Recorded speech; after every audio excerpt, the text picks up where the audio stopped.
지금으로부터 약 12년 전인 2013년은 조조러들에게 있어서는 TVA가 시작된 해로서 굉장히 중요한 해로 여겨지지만 동시에 다른 애니들의 라인업도 굉장했는데 사이코패스, 킹덤, 진격의 거인, 건빌파, 공의 경계, 더 파이팅 등 정말 짱짱한 것들 투성이었죠. 물론 킹덤 1기는 좀... 근데 앞서 말한 작품들은 전부 원작이 대단하거나 아니면 이미 이름에서부터 네임밸류가 고밸류인 것들이잖아요. 하지만 딱 하나 2013년에 이질적인 작품이 있었죠. 앞에서 언급하진 않았지만 바로 킬라킬입니다. 킬라킬이 왜 이질적인지 먼저 스토리를 들어보시죠. 주인공 마토의 류코는 아버지를 죽인 사람을 찾아 세상을 헤매고 있었습니다. 유일한 단서는 가위 칼날이라는 발명품에 사라진 반쪽뿐이죠. 류코는 혼노지 학원에 도착하는데 이 학교와 마을은 정말 이상해요. 학교를 철권 통치로 지배하는 사악한 학생회장이 있죠. 그녀의 이름은 키류인 사츠키. 류코는 상대가 되지 않지만 이 학교에 있는 모두에게 싸움을 걸기로 결심하죠. 물론 처참하게 패배하고요. 그러다 우연히 이상한 생명체와 마주치는데 이 생명체는 류코에게 들러붙으려고 해요. 이건 생케츠라 불리는데 입은 사람과 교감을 하면 대화를 할 수 있는 세일러 교복입니다. 이 교복은 류코에게 엄청난 힘을 주죠. 이제 강력한 갑옷과 강력한 무기로 무장한 류코는 학원 전체와 싸우고 아버지 죽음의 비밀을 풀어갑니다. 그리고 이야기는 점점 뒤틀려지는데 류코는 가장 친한 친구인 마코를 만나 만칸 쇼크의 가족이 되고 이상한 선생님이나 모이칸 머리를 한 남자, 헬창, 중2병 검객, 너드, 밴드부원까지 만나게 되죠. 하지만 이들과 만나면서 서서히 세상에 대해 배우고 숨겨진 진실을 발견하게 됩니다. 이러한 숨겨진 진실은 다시 처음으로 돌아가면 여기서부터 시작됩니다. 아까 이 학교와 마을이 정말 이상하다고 언급했죠? 키류인 사츠키는 학교를 다스리지만 시스템적으로 전체주의와 비슷한 분위기를 조성합니다. 극교복이라는 5세트로 강화하고 사츠키는 가치 있다고 판단되는 학생들에게 이걸 주는데 이 교복들은 착용자의 능력을 100%를 넘어 200%를 뽑아내는 착즙기 같은 도구입니다. 그리고 이 도구들로 계급을 나누면서 어떤 종류의 반란이라도 막기 위해 가장 충성스러운 부하들에게는 더욱더 강력한 극교복을 건네주죠. 정리하자면 이 애니의 스토리는 그냥 특별한 옷이 초능력을 줄 수 있는 세상에 대한 이야기고 감수성이 풍부하고 세상의 때를 덜 탄 열혈 소녀가 아버지를 죽인 사람을 찾고 싶어서 거대한 칼날 가위로 사람들을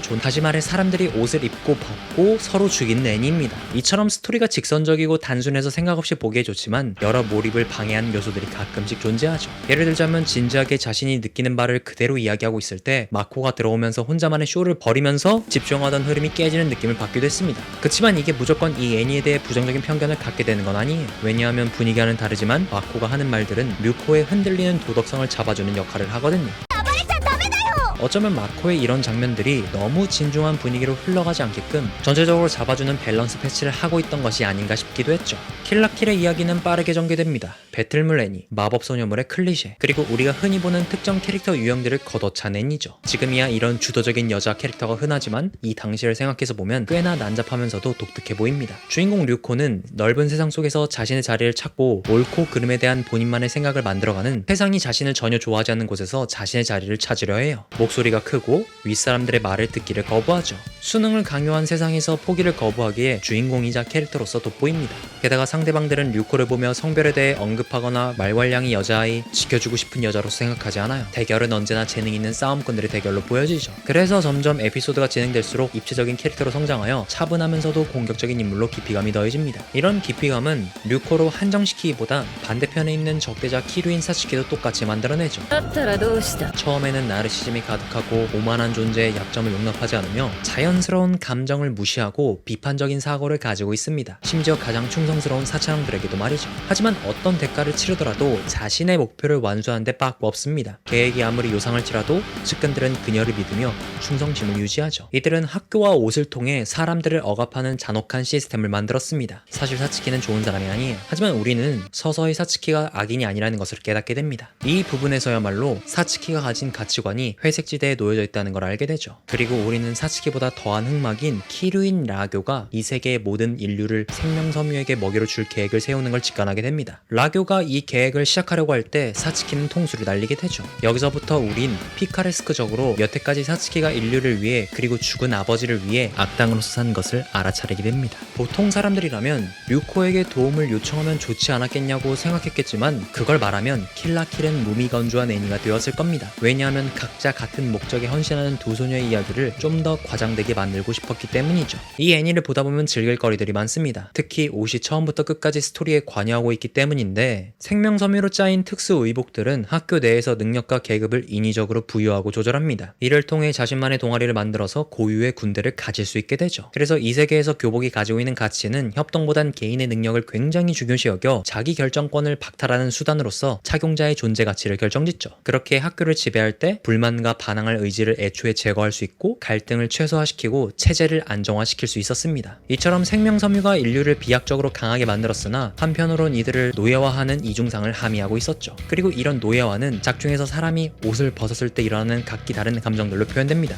매 스테이지 보스들이 류코에게 썰려나간데도 불구하고 이들은 수치심을 전혀 느끼지 못하죠. 수치심이란 감각 자체가 타인의 시선과 사회적 맥락 속에서 조율되는 감정인데, 생명섬유가 동화시키는 통제된 사회에서는 이마저도 마비되거나 무뎌지거나 왜곡되기 마련입니다. 흥미로운 건 주인공 류코 역시 처음엔 센캐치에 노출된 형태의 얼굴을 붉히고 당황하고 우리도 당황해하지만, 시간이 흐르며 류코도 우리도 이 수치심에 점차 무뎌져 가죠. 한마디로 적응했다는 사실인데, 여기서 나온 적응이라는 감정이 정말 해방인지 혹은 마비된 건지 헷갈리기도 합니다. 그리고 이 헷갈린 부분을 진단할 수 있는 것은 작품 내에서 나온 누디스트 비치로 판별할 수가 있죠. 이들은 저항 세력으로서 생명섬유의 인류 지배 계획을 저지하는 계획을 세우고 있습니다만, 의복을 거부했기에 대부분이 나체로 임무를 수행하며 자신의 신체를 무기로 삼는다는 상징성을 지니고 있습니다. 이들은 옷을 벗을 때 수치심을 느끼지 않고 오히려 의복으로부터 해방되었다는 느낌을 선사하죠. 그렇다면 우리는 누디스트 비치를 처음 봤을 때와 마지막쯤에 다시 봤을 때 감정은 같았을까요? 아마도 두 가지 감정으로 나뉘겠죠. 하나는 수치심과 당혹감. 이것은 우리가 여전히 옷을 통해 체면과 문명을 내면화한 상태라는 것을 의미하고, 다른 하나는 이들의 태도에서 느껴지는 낯선 자유로움이에요. 만약 여러분이 이 리뷰를 보고 나서 후자의 감정을 느낀다면 아마도 그 사람은 사회의 통제 코드에서 조금은 멀어졌을지도 모릅니다. 그러므로 누디스트 비치를 바라보는 우리의 감정은 이 세계에서 우리가 어느 정도까지 길들여져 있는지를 판별해주는 하나의 거울인 셈이죠. 제대로 즐기기 위해서는 이런 무거운 주제들을 생각하지도 않은 채 뇌를 셧다운해야 하는 애니메이션이 있는데, 확실히 킬라킬도 그 중에 하나입니다. 가위 칼날과 의복을 통해 적당한 정보를 제공했고, 마지막 센캐치의 유언으로 깔끔하게 종지부를 찍는데 성공했지만, 깊이 있는 줄거리나 시청자를 설득시킬 만한 푹 고아서 먹는 국밥류 애니는 아니죠. 과장된 움직임, 거대한 폰트, 분위기를 깨트리는 개그 요소 등은 킬라킬이라는 작품에 많은 결점들이 있는 것을 보여주는 부분이기도 하지만, 그럼 뭐 어떤가요?